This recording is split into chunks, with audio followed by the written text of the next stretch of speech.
Assalamualaikum warahmatullahi wabarakatuh. Ini ada satu tulisan dari santri yang menurut saya cukup bagus.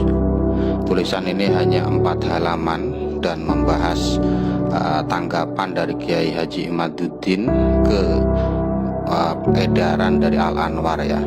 Jadi tulisan ini ditulis bukan dari akademisi universitas, tapi dari kalangan santri ya. Hanya saja penulisnya di sini minta agar tidak disebutkan identitasnya karena beliau ingin membagikan apa yang ada di pikirannya, tapi beliau tidak ingin dikenal oleh orang lain. Dan ini kalau zaman ulama dulu, Imam Syafi'i juga begitu ya. Beliau ingin menyebarkan ilmunya tapi tidak ingin terkenal. Dan ini juga memang salah satu dari anjuran ilmu tasawuf juga begitu ya. Kita tahu semua bahwa dalam kitab Hikam ada makalah idfin wujudaka fi ardil humul. Baik, tidak perlu panjang lebar lagi berceramah ya. Jadi intinya kitab ini adalah merespon dari tanggapan Kiai Haji Imaduddin untuk edaran Kiai Al-Anwar ya. Di sini dituliskan bahwa penulis menyayangkan tanggapan yang diberikan tidak sesuai ekspektasi. Artinya beliau ini, penulis ini menunggu keilmiahan dari tanggapan Kiai Haji Imaduddin, ternyata tidak ilmiah. Menurut penulis tidak ilmiah karena memang beliau Kiai Haji Imaduddin tidak bisa atau gagal membuktikan syarat sezaman dalam penetapan nasab. Beliau tidak bisa membuktikan dan beliau bahkan mendistorsi tafsir. Artinya beliau mengubah pemahaman yang lurus jadi dibengkokkan pemahamannya. Bahkan metodologinya pun juga bermasalah. Jadi memang menurut penulis ini banyak sekali kerancuan dari tanggapan Kiai Haji Imaduddin itu. Dan karena memang tanggapan Kiai Haji Imaduddin itu cacat parah sehingga ini justru membuktikan bahwa edaran Al-Anwar itu benar. Edaran Al-Anwar itu benar artinya tidak pernah ada ulama yang mensyaratkan, ulama nasab ya, tidak pernah ada ulama nasab yang mensyaratkan harus ada data sezaman. Dan di paragraf berikutnya ini penulis menjelaskan bahwa sebenarnya nasab itu mudah kok, menetapkan nasab itu mudah. Di sini ada istilah adna dalil, bukti paling minimal.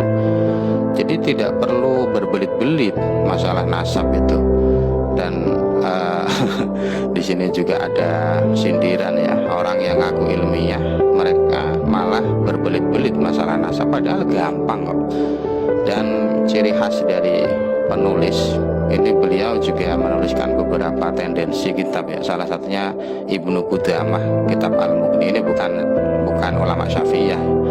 Artinya kalau kita membahas nasab ya tidak perlu Syafi'iyah atau Hanafiyah atau apa, itu kan mazhab fikih. Jadi beliau penulis mengutip satu kitab dari Ibnu Qudamah, An-nasabu yuhtatul isbati.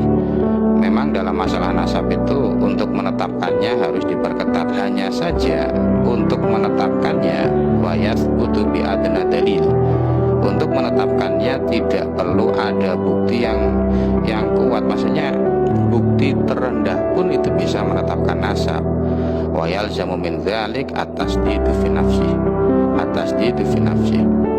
Jadi kalau demikian maka untuk menafikan nasab, kalau memang nasab ini tidak perlu ditetapkan dengan bukti-bukti yang kuat, maka menafikan nasab itu juga tidak perlu digebar-gemburkan terlalu keras. Atau nanti silakan yang mau mengkoreksi tulisan ini ya. Ini penulisnya juga berkata kepada saya, dia sangat terbuka sekali. Oh ya, ada sebagian video yang ada satu komentar di dalamnya mengatakan bahwa mengapa misalkan video edaran Al Anwar ya, mengapa yang mengedarkan bukan resmi dari Al Anwar. Nah, sebenarnya itu sudah resmi, di websitenya kan sudah ada. Dan ini saya beritahukan mengapa penulis tidak mengedarkannya sendiri, karena ya satu, beliau sekarang masih aktif di pesantren, dan bahkan ngajar di sana. Tapi juga saya apresiasi sekali ya, karena bagaimanapun ngajar di pesantren itu Masya Allah berdarah-darah ya. Maksudnya dari bangun tidur pagi setelah subuh sampai tidur lagi itu hampir tidak pernah istirahat ya. Itu yang saya ketahui di pesantren beliau penulis ini.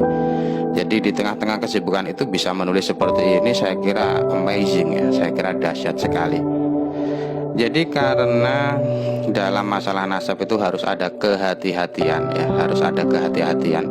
Maka justru yang menafikan nasab itu harus yang menafikan nasab itu justru harus menggunakan dalil yang kuat ya, dalil yang kuat. Jadi tuntutan yang harus kuat itu bukan untuk menetapkan nasab, tapi justru yang membatalkan nasab itu yang harus menggunakan bukti yang kuat ya. Nah ini baru pendahuluan lah ya, ini baru pendahuluan. Dan di sini penulis juga sudah memberi ultimatum ya. Setumpuk buku keahlian nasab Alawi nanti akan dibahas tuntas di tulisan ini. Jadi mengapa saya bagikan tulisan ini secara video seperti ini? Karena ya saya sadar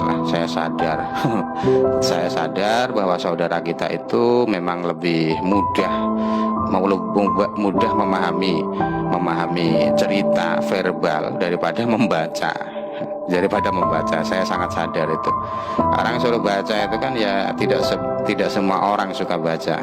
Bahkan biasanya kalau baca ya tidur, itu kan banyak itu. Di sini akan disajikan setumpuk bukti kesohihan nasab Alawi ya, dan juga yang menafikan itu hanya bersumber dari satu kitab yang merupakan andalan satu-satunya, yaitu kitab Sajarah Mubarakah. Ini sudah lama sekali kitab ini dipermasalahkan ya. Dan di sini di bagian pertama ini akan membahas metode yang bisa diterima oleh nasabah ya. Metode yang bisa diterima oleh nasabah itu ahli nasab ya, untuk menetapkan nasab seseorang. Ini kita teruskan di video setelahnya ya. Semoga bermanfaat. Wassalamualaikum.